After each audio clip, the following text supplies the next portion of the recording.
Hello po mga ka-OFW sa Bahrain Vlog dyan. Sa video ito, haalamin po natin kung bakit at paano nga ba umasenso ang reyna ng mga ginto dito sa Bahrain. Walang iba kundi si Madam Lady Gold Rawan.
Hello, good evening. This is Lady Gold. Ayan po.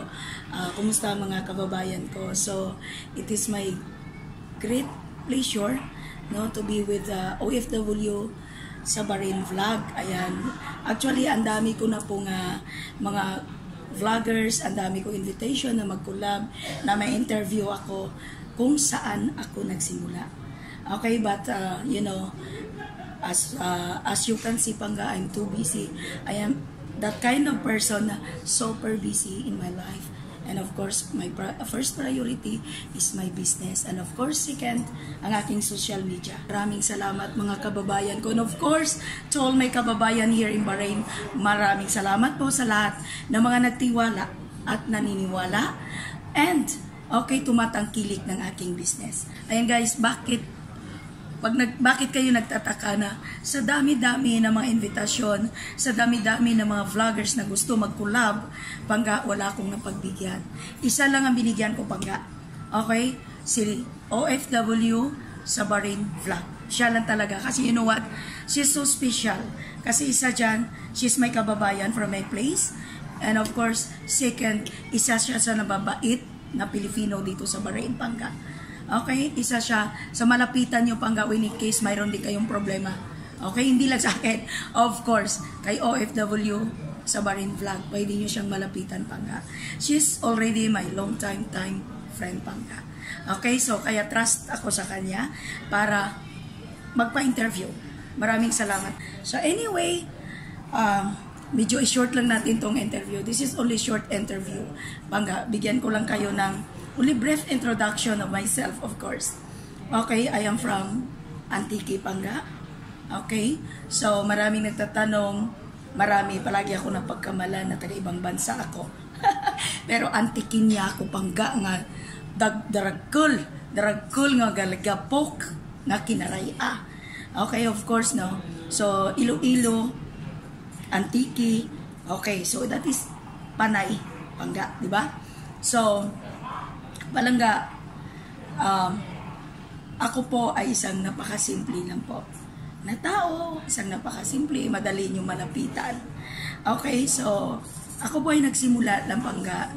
First, nagsimula ko sa isang business, Pangga. And actually, 2009, I have already my electronics business sa Andalos Garden, Pangga. Andyan yung shop ko, 2 shutter before. It is Privilege Electronics, Pangga. Ako po yung nagpautang dito ng mga appliances, wala pa akong alahas. It was 2009. Okay, and umabot din siya ng 2012. And after that, nalugi ako, Pangga, sa dami ng pinautang ko na walang nagbayad. So, nag-close ang business ko. Then after that, nag-open ako ng sarili ko. The Nature Secret. Okay, Nature Secret. Inopen ko siya sa Gudaybia, malapit sa Filipino Garden. Okay? And then, hindi pa ako active dun sa online, guys. So, nakaraan yung mga isang taon, and medyo nagsikat na yung online. Okay? Dati noon, Pangga, kumukuha lang ako sa isang Pilipina, Pangga, na nagbibinta din siya, nag-online, pero posting lang, posting. Hindi pa ako noon, hindi ako kilala, no? Kasi hindi rin ako noon palagi nagpo-post sa paninda ko. And after that, na-close na naman yung business ko sa Gudaybiya, nalugi na naman. Nag-open ako ngayon ng Muharraq. Okay? Muharraq, malapit sa Al-Hilal Hospital. Pagkaraan na naman ng isang taon, nalugi na naman ang Muharraq ko, Pangga. Lumipat ako ng casino. It is still in Muharraq, pero casino na siya. Malapit lang ako dati sa Plaza, Pangga. So doon nag-start, Pangga. I have 2 staffs. Okay. So, Nature Secret, of course, we're selling only cosmetics and some, of course, nilaluan namin ng electronics. Okay. So, by postings, nakilala po ako as Rowena Vigo. Okay? And then, wala pa noon ang Lady Goldrich. Wala pa yan. Okay, so, nung time na yun, Pangga, so, nagpo-post kami. So far, maganda ang business ko. Umabot din ng ilang years until, Pangga, naisipan ko, it was 2017, going to 2018, nang, Pangga, nakita ko, ang kapatid ko, nagla-live selling. So, itong kapatid ko, sabi ko, why not? Okay? Pinapanood ko po ang live ng kapatid ko. Nagla-live siya ng mga ukay-ukay. So, nagkaroon ako ng interest. Why not? That time, it was the birthday of my father, July. Okay, nang binuksan ko ang live selling sa Bahrain, which is, I am ang una na nag-open ng live selling. Maraming online, maraming posting, but I was the one na nag-open ng live selling in Bahrain. Okay? So, akong nag-initiate niyan. Okay? And so far ngayon, ang dami nang nag-follow. Ang dami na. I'm so happy. Why? Because of me. Because of me, why? You have the online selling now, right? Hindi ko pinagmamalaki, but that is the truth. I am the pioneer of online live selling in Bahrain. Maraming online. Sandali lang mag-post ng online noon. Posting. But the live selling, ako po ang nag-start ng live selling sa Bahrain. And you know what? I started for only 200 BD capital in my business. Okay? Nagsasahod pa ako sa hospital. It was 1 month sahod ko nang ini-start ko, Pangga, why not? Mag-start ako ng gold. So what I did, okay, andun ako sa Muharraq Souk. Namimili ako ng ginto kasi, you know, the ginto before, 1 gramo is 18 dinar. Okay? So, mura lang, Pangga. 1 set, it's 20 BD. So, doon nag-start. Sabi ko, ang ganda pala. Tapos, nagpa-utang na rin ako. So, nung sa maliit na shop, sa harap ng plaza, ng casino, nagkuha ako ngayon ng 2 shop sa likod. Doon nag-start ang lahat, Pangga. Nag-boom ang aking business. Nag-hire ako ng mga staffs, lahat. And now, okay, nung kasagsagan, Pangga, na nag-okay yung negosyo ko, Pangga, nag-COVID. Okay, pandemic time. But that pandemic time, never nag-stop ang business ko. Okay, kahit sinasabi na bawal mag-business, pero nag-online, nagla-live kami sa loob, sinasarado ko lang shutter. Okay, kasi ayaw ko ma-stop. Ayaw ko ma-stop yung business ko.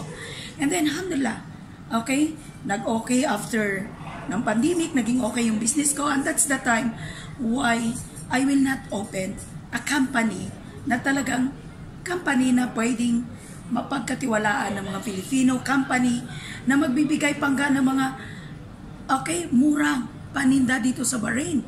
At naisipan ko, Pangga, andyan nagsimulaing. Talagang nagbigay ako ng pautang buong Bahrain. Okay? So guys, naisipan ko, nang maiwalay po ako sa aking ex, okay, kasi CR pa niya noon ang ginagamit ko, nagtayo pa ako ng sarili kong company. And pinangalanan ko po siyang Lady Gold. Okay? That is my own company, Pangga. Okay? So, hanggang lumipat ako ng Busaitin, doon ko binuksan. And so far, alhamdulillah now, Pangga, continue, successful, alhamdulillah, and looking forward for more success, Pangga. So, eto lang masabi ko, Pangga, lahat ng bagay may oras. Lahat ng bagay mayroong time kung kailan ka magsashine. Don't give up. Basta itanim mo sa puso mo, itanim mo sa utak mo, kaya mo. Wala kang inagrabyadong tao, hindi ka makialam sa buhay ng iba, makita mo, you will be successful. Pero kung itim nga ang budhi mo, you will not be, never. Tandaan niyo po, kailangan sipag at tiyaga, determinasyon, kung paano ka mag-improve. Hindi na magbantay ka ng buhay ng tao dahil walang mangyayari sa'yo. Believe me, Pangga. Okay? Ngayon, kung ano man yung mga kalagayan nyo, huwag kayo, Pangga, huwag kayo mawalan ng pag-asa. Kasi ang isang bituin, may kanya-kanyang oras para mag-shine. Okay? Don't lose hope, mga kababayan ko. This is Lady Gold Rawan, Pangga. Okay? Umaasa. At palagi tayo mag-pray, Pangga, the guidance. Okay? Kasi sa taas lang tayo. Kailangan natin kumapit. Okay? So, Pangga, thank you so much. Maraming salamat. Ito po ay short interview only. Okay? Pero kung gusto nyo talaga ng very, very, very long story of mine, marami pa, Pangga, akong pinagdaanan. But I didn't give up. Never. Never give up. Lahat kayo na nag-i-experience ngayon, nakakaranas ng hirap sa buhay, don't give up. Okay? Huwag kang makinig sa chismis ng iba. Huwag kang makinig sa mga tao na pilit kang hilahin pababa. Dahil bababa ka rin na katulad nila. Okay? Kailangan, Pangga, motivation, inspiration, Pangga, and maging concentrate ka sa goal mo sa buhay. Huwag kang makinig sa kahit anong sabihin ng ibang tao. Kahit andyan na yung paninira nila, kahit lumaki na yung bunganga nila, don't listen to them.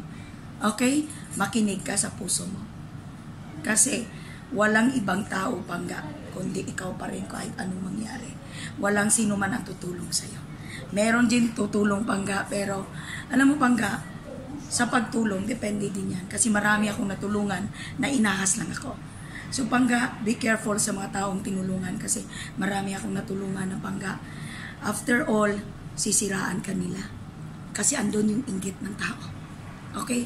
But don't listen to them, whatever happened to your life. Okay? So, thank you, guys. Thank you so much. Okay? Maraming salamat po sa pakinig.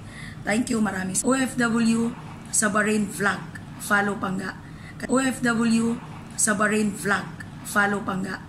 Kasi kami yung mga small vloggers na pilit, Pangga, kasi the more, kung kayo tutulungan, supportan nyo kami, marami kami mabibigyan ng tulong. Thank you and God bless. Maraming salamat. Once again, thank you, guys. Thank you for the support sa aking business. This is Lady Gold Rawan. Ayan po, mabuhay Pilipino.